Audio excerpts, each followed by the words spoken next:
कभी कभी किस्मत उन लोगों को चुनती है जिनमें हिम्मत होती है उसे बदलने की। एक 9वीं क्लास फेल लड़का, एक छोटा सा शहर और जेब में बस कुछ सिक्के। दोस्तों, हमारे चैनल पर आपका एक बार फिर से स्वागत है। आज हम बात करने जा रहे हैं एक ऐसे शख्स की जिन्होंने न सिर्फ अपने सपनों को हकीकत में बदला बल्कि भारत के व्यापारिक इतिहास को नया आकार दिया। एक ऐसे व्यक्ति जिनके बेटे आज भी भारत के सबसे रिचेस्ट पर्सन है। जी हाँ, हम बात कर रहे हैं रिलायंस इंडस्ट्रीज के विजनरी फाउंडर धीरू भाई अंबानी की। तो आइए चलते हैं एक ऐसी यात्रा पर जो मेहनत, जुनून और असंभव को संभव बनाने की कहानी है। ये कहानी है धीरज लाल हीराचंद अंबानी की, जिन्हें दुनिया धीरू भाई अंबानी के नाम से जानती है। तो वीडियो की शुरुआत करने से पहले इस चैनल को सब्सक्राइब कर दीजिए, क्योंकि यहाँ आपको आगे भी ऐसी और बिजनेस स्टोरीज और फाइनेंस के किस्से देखने को मिलते रहेंगे। तो बिना वक्त गवाए चलिए शुरू करते हैं। गुजरात के छोटे से गांव चोरवाड़ में 28 दिसंबर 1932 को जन्मे धीरू भाई का बचपन किसी शाही घर में नहीं बल्कि एक सीधा साधा संघर्षों से भरा था। उनके पिता हीराचंद अंबानी स्कूल टीचर थे और माँ घर संभालती थी। घर में पैसा इतना कम था कि छोटी छोटी चीजें भी मुश्किल से मिलती थी, लेकिन धीरू भाई के दिल में बचपन से ही कुछ बड़ा करने का जुनून था। बचपन में ही धीरू भाई ने दिखा दिया था कि वो कुछ अलग है। स्कूल में पढ़ाई के साथ साथ वो अपने पॉकेट मनी से बाहर पकोड़े बेचते थे। गाँव की गलियों में तवे पर पकोड़े तलते हुए वे पैसे कमाते थे। ये उनका पहला बिजनेस था। दोस्तों, छोटा सा, लेकिन यही से उन्होंने सीखा कि ग्राहक को क्या चाहिए और मुनाफा कैसे कमाया जाता है। धीरू भाई ने सिर्फ 10वीं क्लास तक पढ़ाई की। स्कूल की पढ़ाई खत्म हुई, लेकिन जिंदगी की पढ़ाई तो अभी बाकी थी। वो जानते थे कि अगर कुछ बड़ा करना है तो घर से निकलना पड़ेगा। 16 साल की उम्र में धीरू भाई ने बैग पैक किया और चल दिए यमन के एडन शहर। उस जमाने में यमन में नौकरियां थी और धीरू भाई को मौका चाहिए था। वहाँ उनकी पहली नौकरी थी पेट्रोल पंप पर मैनेजर की। बाद में वो एबीसी नाम की कंपनी में क्लर्क बन गए, जो तेल और मसालों का व्यापार करती थी। यहाँ धीरू भाई ने बिजनेस की एबीसी सीखी, कैसे माल बेचा जाता है, कैसे ग्राहकों से डील की जाती है, सब कुछ। लेकिन वो तो सपने देखने वाले बंदे थे। नौकरी के साथ साथ उनके दिमाग में कुछ नया करने की चुल मची थी।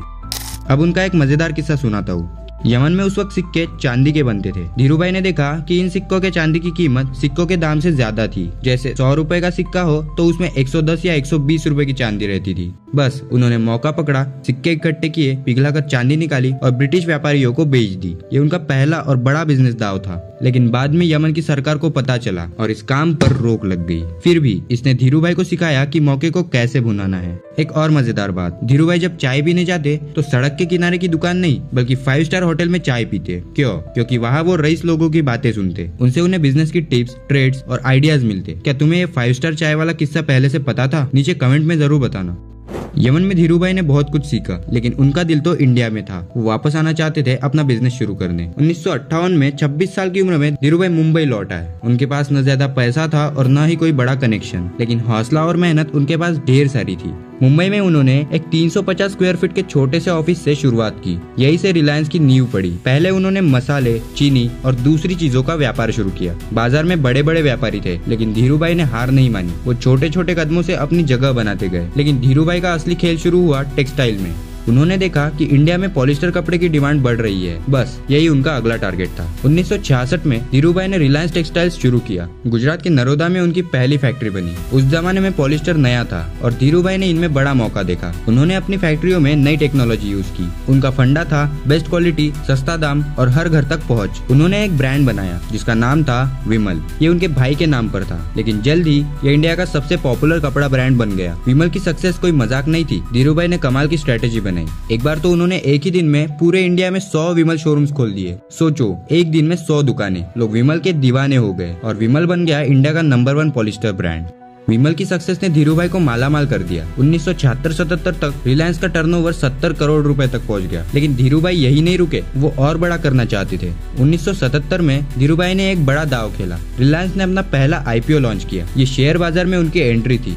हजारों लोग, जैसे मिडिल क्लास वाले और छोटे निवेशक, सबने रिलायंस के शेयर खरीदे। इस आईपीओ ने रिलायंस को ढेर सारा पैसा दिया, जिससे वो और बड़ा बिजनेस कर सके। लेकिन सबसे बड़ी बात थी कि धीरू भाई ने आम आदमी को रिलायंस का हिस्सेदार बनाया, जिससे लोग रिलायंस को अपना मानने लगे। 1985 में कंपनी का नाम बदलकर रिलायंस इंडस्ट्रीज लिमिटेड हो गया। ये सिर्फ नाम नहीं बल्कि उनके बड़े विजन का सिग्नल था। 1980 के दशक में धीरू भाई ने पेट्रोकेमिकल्स में कदम रखा। ये टेक्सटाइल से बिल्कुल अलग था, लेकिन धीरू भाई ने देखा कि इसमें बड़ा स्कोप है। उन्होंने रिलायंस पेट्रोकेमिकल्स शुरू किया। ये आसान नहीं था, ढेर सारा पैसा और नई टेक्नोलॉजी चाहिए थी, लेकिन धीरू भाई ने हार नहीं मानी। पेट्रोकेमिकल्स ने रिलायंस को और बड़ा बनाया। अब वो सिर्फ कपड़े की कंपनी नहीं बल्कि इंडिया की बड़ी इंडस्ट्रियल पावर थी। धीरूभाई का रास्ता आसान नहीं था। जैसे जैसे रिलायंस बड़ा हुआ, पॉलिटिकल प्रेशर, कानूनी लड़ाइयाँ और कंपटीशन बढ़ता गया। कई बार उनके खिलाफ साजिशें हुई। कुछ लोग उनकी सक्सेस से जलते थे, लेकिन धीरूभाई डटकर लड़े। उनकी हिम्मत और स्मार्ट सोच ने हर मुश्किल से निकाला। वो मानते थे हर प्रॉब्लम में एक मौका छुपा है। 1990 के दशक में धीरूभाई ने रिलायंस को ग्लोबल बनाया। 1992 में रिलायंस इंडिया की पहली कंपनी बनी जिसने वर्ल्ड मार्केट से पैसा जुटाया। उन्होंने रिलायंस टेलीकॉम शुरू किया, जिसने इंडिया में टेलीकॉम क्रांति की नींव रखी। लेकिन उनका सबसे बड़ा कारनामा था जामनगर रिफाइनरी। 1998 और 2000 के बीच गुजरात के जामनगर में दुनिया की सबसे बड़ी रिफाइनरी बनी। ये रिफाइनरी इंडिया की ताकत का सबूत थी। इससे लाखों लोगों को जॉब मिली और इंडिया ग्लोबल पेट्रोकेमिकल्स मार्केट में बड़ा प्लेयर बन गया। यहाँ धीरूभाई की सक्सेस को दुनिया ने देखा। 1996, 1998 और 2000 में एशिया वीक मैगजीन ने उन्हें एशिया के 50 सबसे पावरफुल लोगों में शामिल किया। 15 जून 1998 को वो इंडिया के पहले इंसान बने जिन्हें Wharton school, university of Pennsylvania ने डीन्स मेडल दिया। 1999 में बिजनेसमैन ऑफ द ईयर और 2001 में economic times life time achievement award भी मिला। अगर यहाँ तक वीडियो में बने हो तो वीडियो को लाइक करना तो बनता है। 24 जून 2002 को धीरूभाई को स्ट्रोक आया। उन्हें हॉस्पिटल ले जाया गया, लेकिन हालत नहीं सुधरी। 6 जुलाई 2002 को वो हमें हमेशा के लिए छोड़कर चले गए। उस वक्त रिलायंस का टर्नओवर 75,000 करोड़ रुपए था और कंपनी फॉर्च्यून 500 लिस्ट में थी।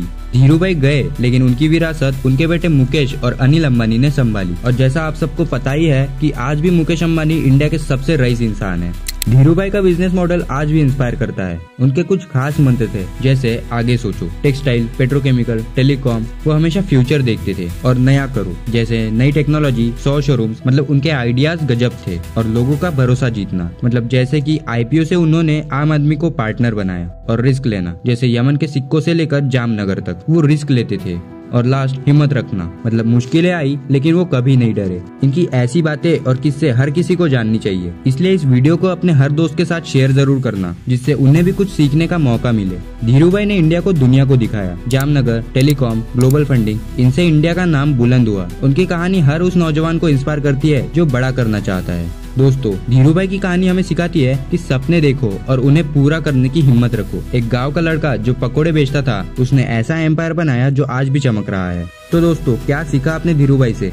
यमन का सिक्कों वाला किस्सा या 5 स्टार चाय की बात नीचे कमेंट में जरूर बताओ। और हाँ, इस वीडियो को लाइक और चैनल को सब्सक्राइब जरूर करना। बाकी अगर आपको अभी के घटित फाइनेंशियल इवेंट टैरिफ वॉर के बारे में जानना हो तो यहाँ क्लिक करके देख लीजिए। मैं मिलता हूँ आपसे अगली वीडियो में एक और ऐसी कहानी के साथ जो आपको बिजनेस के साथ साथ जिंदगी जीने का तरीका सिखाए। तब तक के लिए धन्यवाद।